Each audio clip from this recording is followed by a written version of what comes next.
But now it's 7 o'clock and time to go over to Andy Crane in the Cat's Whiskers studio.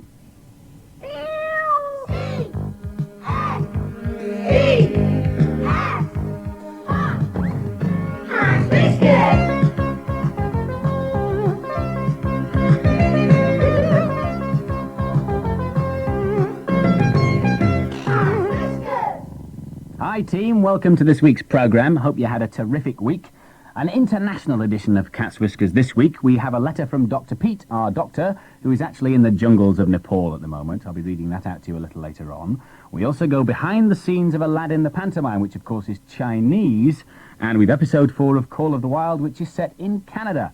But first, we go halfway around the world to Auckland in New Zealand, where, as I'm sure you know, the Commonwealth Games are taking place at the moment. Now, Adrian Moorhouse, ex-Cat's Whiskers presenter and sometimes swimmer, was competing on Thursday morning in the 100 metres breaststroke. As I'm sure you are aware, he won the gold medal for us and equalled his world record as well. Well, no sooner had he got out of the pool, still dripping wet, Cat's Whiskers put a microphone under his nose. Adrian, first of all, very many congratulations. Cat's Whiskers presenter, gold medal winner. Thank you very much. You must be pretty excited just about now. I'm pretty excited, but I'm going to have to contain it a little bit, I think. Adrian, do you still get nervous at these big occasions, or are you getting is it getting a bit old hat now? I still do get nervous because we only get one big competition like this a year, and when you do it, it's especially the other side of the world, and everyone's watching you, and your parents and your friends want you to do well. It's all pretty nerve-wracking. 1, 2, 3 for England couldn't have gone much better, really, could it? It couldn't, because we're only allowed to enter 3 swimmers in each event anyway, so all our swimmers beat the rest of them. And also, one of my close friends came second, James, who's from Leeds anyway, at the same club as myself, so we were pretty happy with it. What's Auckland like, Adrian? Is it nice? It's a long way from Manchester, I can tell you that much. It's pretty nice, yeah, but it's also very hot, which makes me feel pretty happy, because in Manchester it's pretty cold at the moment in January. It has actually been snowing here recently, Adrian, yes. Is there anything like Cat's Whiskers on New Zealand radio? There's nothing like it. I'm thinking of staying out here and doing it myself, actually. Have you met anybody famous while you've been there at these Commonwealth Games so far? I've met a few famous people, I suppose. I mean, we have a sort of communal dining hall, and all the teams eat in the same place. So you see, like, Sebco walking around and people like that, Peter Elliott. So they're all around here. All these famous names, and you're so blasé. Yeah, but listen, I'm talking to a famous name on the radio now, aren't I? But I suppose you are. But even you see, I'm just learning from you, Adrian. One Cat's Whiskers presented. Listen, if I can do the radio programme, does it mean like I could perhaps swim and win a gold medal as well? Can you teach me how to be a swimmer? Maybe I'll retire in a few years or so, and if you work up to it, we'll get you on. Speaking of that, how many years practice and training have you put in now? I started racing when I was 9, and I'm now 26 in May, so I've been racing at this level, at like international level, for the last 10 years, and that's twice a day for 4 hours a day. Have you had enough, mate? You can tell me, because it's your friends now, Cat's Whiskers. Have you had enough? I've had enough, yeah, I've totally had enough. No, I think I can last another year or 2, actually. It gives me a new lease of life doing little things on the side, like Cat's Whiskers and things like that, so, and coming over here where it's really sunny and there's lots of nice people, it sort of makes me want to continue for another year or 2. Well, long may you continue, and long may you win gold medals. Best of luck for Sunday, and thanks ever so much for taking time out to talk to us. Congratulations once again to Adrian, and I made him promise after that he'd bring his gold medal in to show us when he gets back into this country. From one extreme to the other now, from New Zealand we go to the jungles of Nepal, where Dr. Pete is at the moment, and he sent us a note. He says, "Dear Andy and the Cat's Whiskers team, it's great here in the jungle again. On Sunday last, I was attacked by a wild tiger. A wild tiger! Luckily, I was on a very brave elephant. It's one of the most scary yet wonderful sights I have ever seen. Looking down on 500 pounds of orange and black muscle coming at me.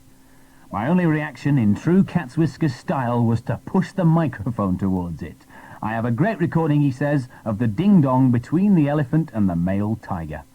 Well, I look forward to hearing that on Dr. Pete's return. Many thanks to him for his postcard. And many thanks to you for your letters in our postbag this week. One comes from Hugh Tiplady, who says, "I'm a real fan of the Purlitzer. I wish I had one." Another fan of the jukebox is Jane Allen, who lives in Colford in Gloucestershire. And she says, on the subject of the beast of Puddlethorpe Hall, the beast has come back to Puddlethorpe to get its own back on the people there for banishing him 100 years ago. And Laura Jury has written to us as well, from Dartmouth in Devon, and she says that Camilla is a spy, spying for another country. This week's episode of Marlene Marlowe now, you might like to have a pencil and paper handy because there's a bit of detective work for you to do halfway through this week's episode. If you remember at the end of last week, we left Marlene and the team outside El Norman's nightclub trying to get into Whiny Kimone's dressing room.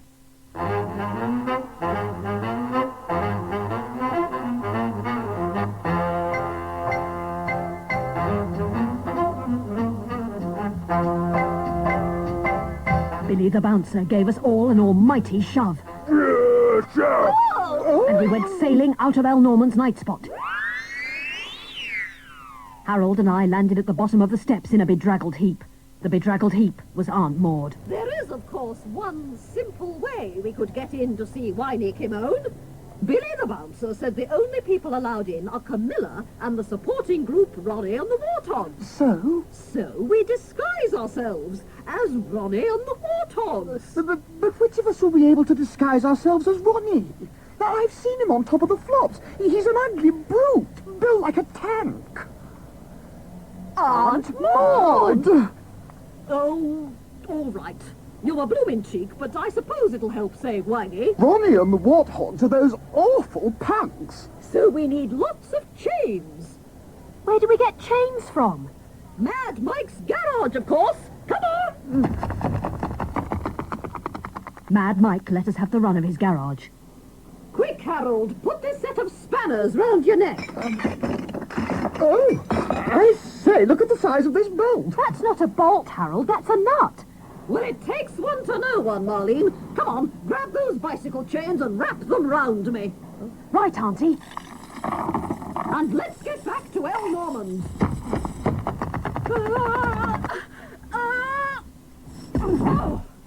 Oh dear. Aunt Maud's fallen flat on her face. Ow! Her false teeth have fallen out, Marlene. When I said wrap those bicycle chains around me, I didn't mean wrap them round my ankles. Ooh! Sorry, Auntie. Marlene, unchain me now and give me my false teeth back. I rushed over to where Mad Mike was just about to weld Aunt Maud's false teeth onto the front of a mechanical grabber. Here you are, Auntie, safe and sound. Thank you. That's better. We piled into Harold's car and hit the road. It hit us back. We screeched to a halt outside El Norman's. Charged through the swing doors and came face to face once again with Billy the bouncing ball. Oi, you lot, where do you think you're going? To see Whiny Kimone. Oh, yeah? Yeah, I'm Ronnie the punk rock star. And we're the Warthogs, aren't we, Harold? Oh, I should jolly well say so. Yeah, well, yeah. Haven't I seen you somewhere before? Probably on top of the flops, old boy. Billy the bouncing ball waved us through. We went down cold, echoing corridors into the very heart of the basement. We came to a bright red door with a nameplate on it. Dressing room number 1, Miss Kimone. Read Harold. Gently, Aunt Maud turned the handle of Whiny Kimone's dressing room door. A terrible shock confronted us, for there, reclining on a huge sofa, in front of a huge mirror, with a huge grin across her huge face, was not Whiny Kimone, but... Camilla! Hello, Harold. And meddling Marlowe. And the old lady, too. And all in fancy dress. Who are you trying to be? Ronnie and the Warthogs? You look more like Aunt Maud and the mongrels. Camilla de Courcy! You won't get away with this. Get away with what, Miss Marlowe? Get away with... well, I don't know, quite, yet. But you won't get away with it, whatever it is. What have you done with Whiny? She's due to give a concert here tonight. Whiny Kimone won't be singing tonight.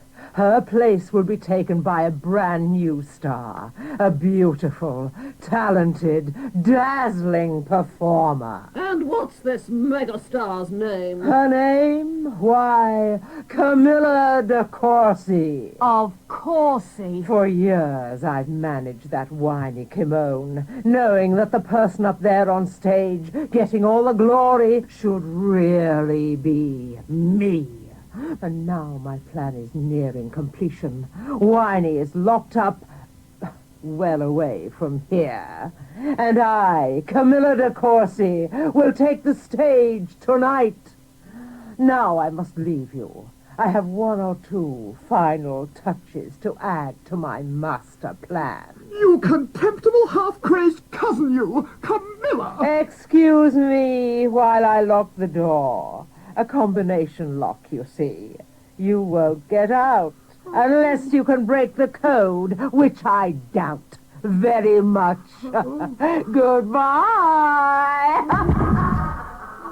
Oh, I say, how can we save Winey and stop Camilla? First of all, we must break the code. Oh, here it is, on this piece of paper on the dressing table. Ah! It's a page from this week's Fast Forward. Let's have a look, then.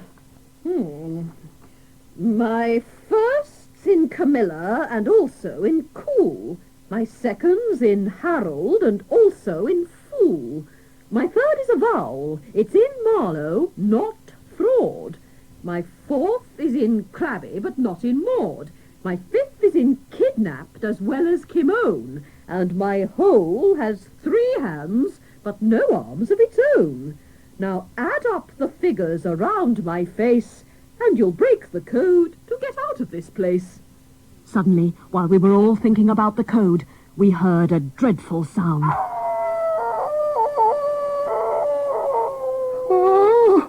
Oh, it's the beast of Puddlethorpe Hall! Well, how can it be? We're in Winey Kimone's dressing room. Then it's the beast of Winey Kimone's dressing room! And it's come to get us!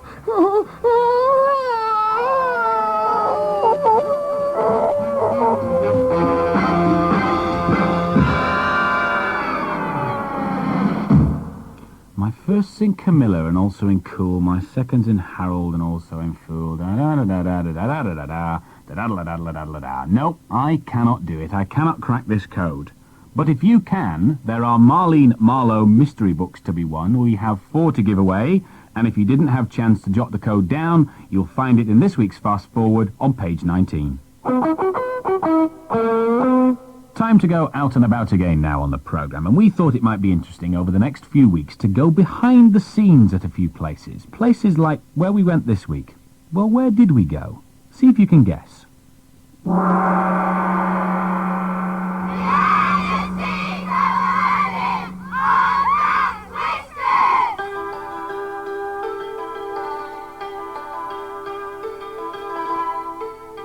Have you been to a pantomime this year? Well, if you have, I'm sure you enjoyed the lights and the costumes and the staging and great performances by the actors. But have you ever thought about the amount of work, time and effort that goes in behind the scenes at a pantomime to bring you the show? Well, on Cat's Whiskers this week, we're going to let you know how much time and effort goes into bringing you a pantomime. We've come to see Aladdin. We're going to go backstage and talk to all the technical people that are involved in the production.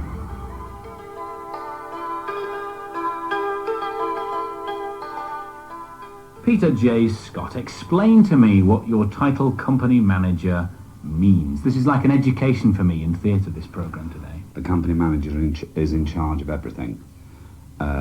He oversees the dancing, the acting, the musicians, all that side. But obviously I have heads of department as well. You're involved and responsible for so many things, as you've told us. Which bit do you like the best?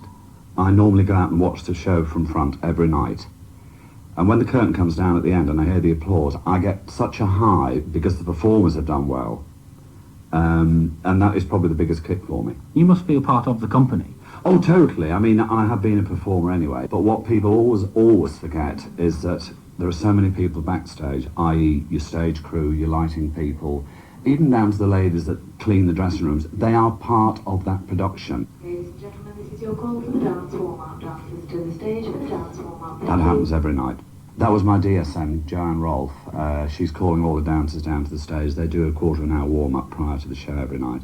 Well, good luck for tonight, and thank you for talking to us. Appreciate it. Deputy Stage Manager Joe Rolfe, that's a very grand title. What does it mean? It basically means that I'm the only person who has to sit and watch the show every night. I sit here with a script, which is also known as a prompt copy, and I give cues, and that means I tell everybody when to do what it is they do. I'll give cues to the fly floor, to the electrics, even sometimes actors. I cue the flash pots, and I do the smoke machines, and I have lots of buttons to press at the same time. And after that, your time's your own. Just about.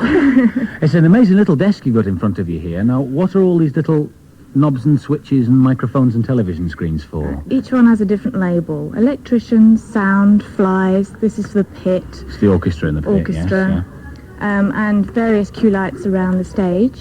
That's the stage monitor, so I can watch what the actors do. So I can time the flashes, which are here, to whatever they're doing. If somebody clicks their fingers, I can do a flash at the same time. So you're responsible for the monitor. bang and the smoke. That's right. Yep. Good luck for tonight. Thank you. Very much. Thank you.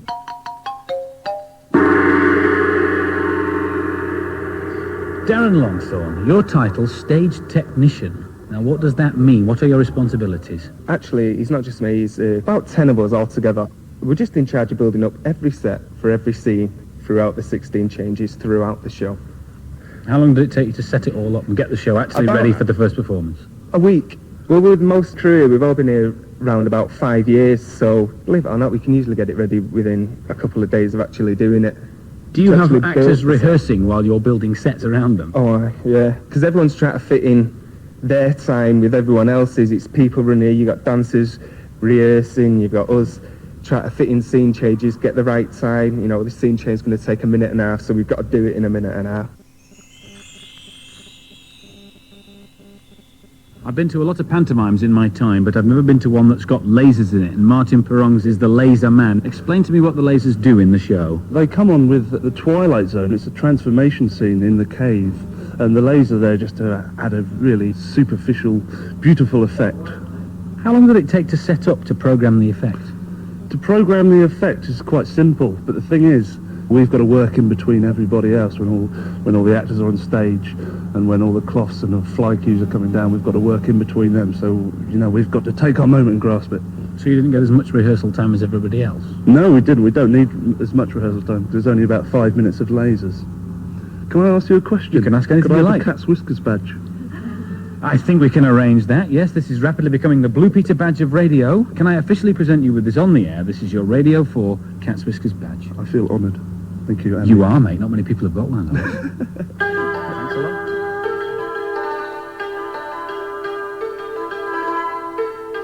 Not as simple as it looks, is it, behind the scenes at a pantomime? I hope you've learnt as much as I have. Next week, I can tell you that we're going to be talking to all the stars of Aladdin: Paul Nicholas, Paul Shane, Sylvester McCoy, and Fiona Kennedy. In fact, I'm just off to the stage door now.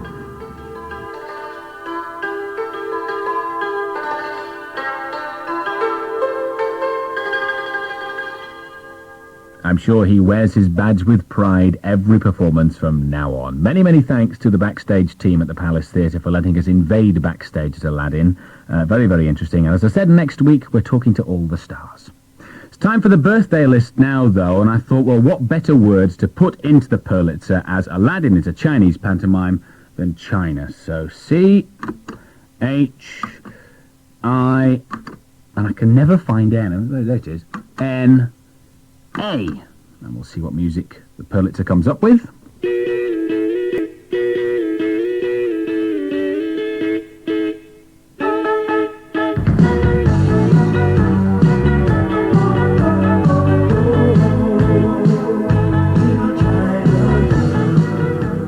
Cat's Whiskers club members celebrating a birthday this week are Jennifer Eachus, Amanda Beasley, James Pilch, Peter Day and Rosie Mayston. Happy birthday to Thomas Hopkins, Oliver Goldman, Pippa Shaw, Kirstine Goodless and Willie Hewitt. Christopher Warner is celebrating this week, and so is Simon Presswich, Karen Maxted, Nina Kelly. Happy birthday Sarah Canning, Andrea Gosling, James Mason, Owen Plummer, Mary McNelly and Max Lawler. Mustn't forget John Gregory, or Daniel Mendes, or Daniel Sandy, or Connor O'Neill, or Maeve Anglin, or indeed Matthew Carroll. Sarah Waterman, Anne Archibald, Hazel Roberts, Brendan Bolger, Ruth Standing and Andrew Henderson. Happy birthday too to Katie Smith, to Thomas Campbell, to Mandy Murray, Joseph Godsall, Claire Watt, Rachel Mollinson, Patrick Woodman, Christopher Redding and Victoria Clark.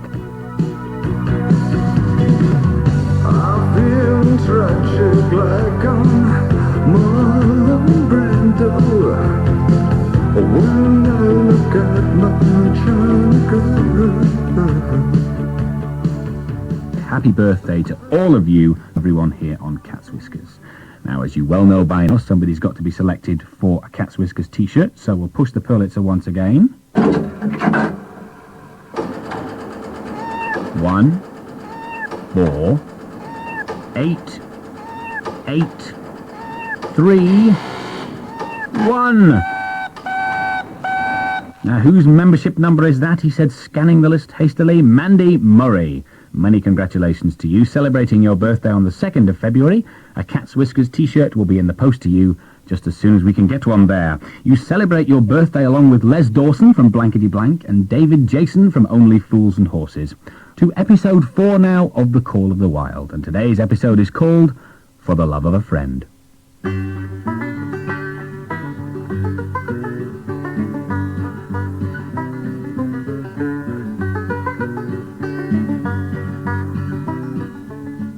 When John Thornton got frostbite the previous December, his 2 partners had left him to get well, going on themselves upriver to make a raft of timber to sell in Dawson Town. Here, in Thornton's camp, lying by the river through the long spring days, listening to the song of birds and the hum of nature, Buck slowly won back his strength. John Thornton had not only saved his life, but he saw to Buck's welfare as if he was his own child. He never forgot a kindly greeting and loved to sit down for a long talk. He had a way of taking Buck's head roughly between his hands and resting his own head upon Buck's, of shaking him back and forth.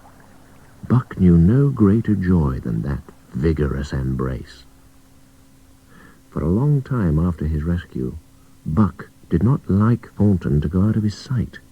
He was afraid that Thornton would disappear from his life as Perrault and Francois and the Scotsman had done. But in spite of this great love, the primitive nature which the Northland had aroused in Buck remained alive and active.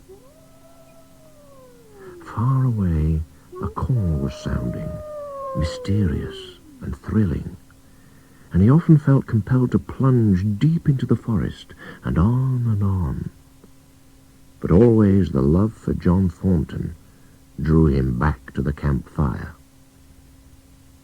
Thornton apart, mankind was of no interest to Buck. When Thornton's partners, Pete and the German Hans, arrived with the timber raft, Buck only tolerated them once he learned they were close to Thornton. But when Thornton commanded him, no task was too great for Buck. "I'm not hankering to be the man that lays hands on you while he's around," was Pete's comment. Before the year was out, Pete's observation was put to the test. They were in Circle City, having sold the raft in Dawson to finance a gold prospecting trip. Blaggs Burton, an evil-tempered man, had been picking a quarrel with a tenderfoot at the bar when Thornton stepped good-naturedly between. Without warning, Burton struck out, and Thornton was sent spinning. The onlookers heard a roar and saw Buck leap for Burton's throat. The man saved his life by instinctively throwing out his arm, but his throat was nonetheless gashed. Everybody agreed that the dog had sufficient provocation, and Buck was let off. But his reputation spread throughout Alaska. Later that autumn, he saved John Thornton's life in quite another fashion. The 3 partners were guiding a punt down a bad stretch of rapids.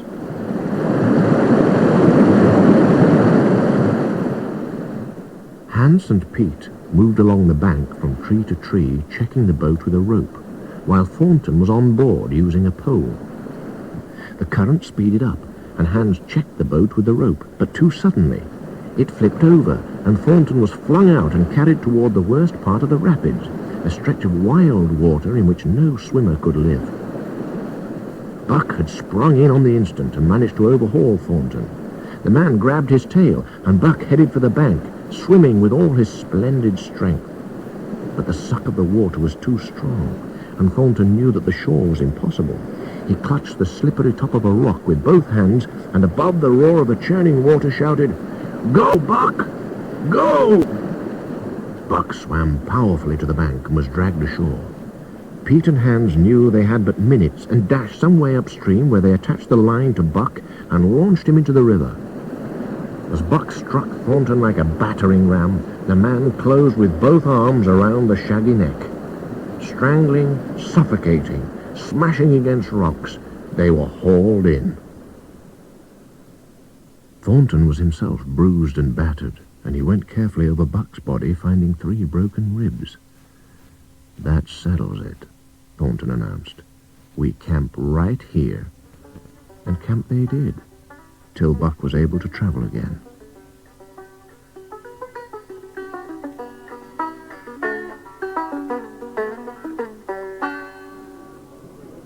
That winter, Dawson, Buck performed another exploit which spread his fame even wider. In the El Dorado saloon, men were boasting about their dogs.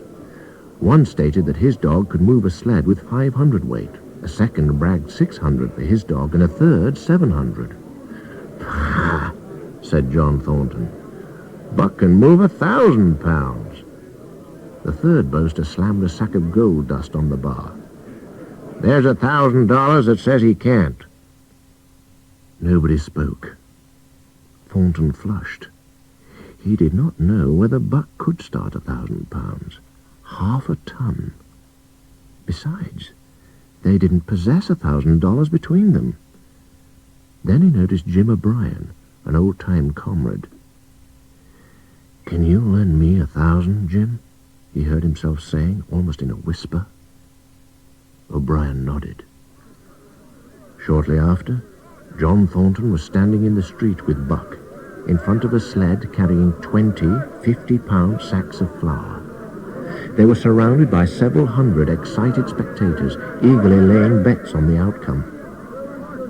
The team of 10 dogs was unhitched, and Thornton harnessed Buck in their place. The crowd fell silent. Thornton knelt down by Buck's side.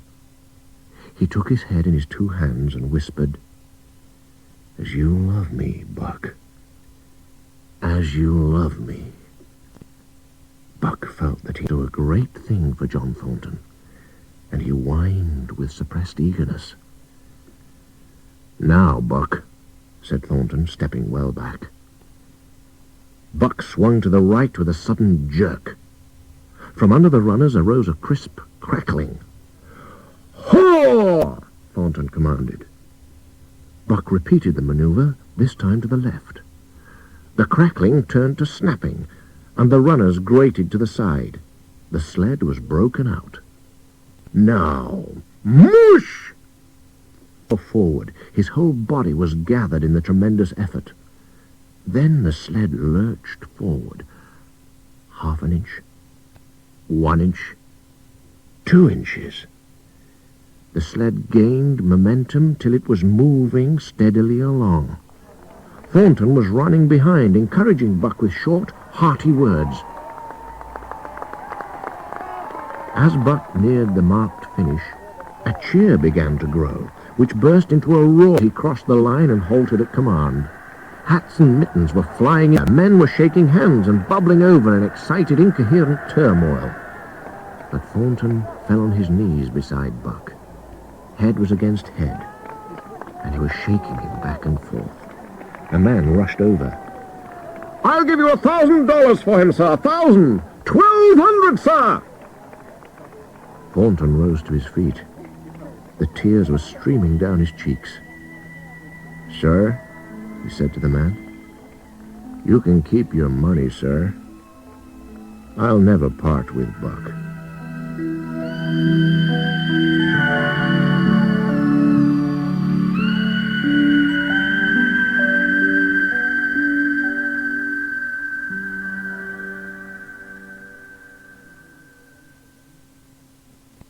Wouldn't even sell him for $1,200. What a great guy. It's the final episode of The Call of the Wild next week, and next week's episode is called The Sounding of the Call. We also have the final episode of The Beast of Puddlethorpe Hall, when all will be revealed. And there's the results of our dinosaur competition. So until then, have a good week. Bye-bye.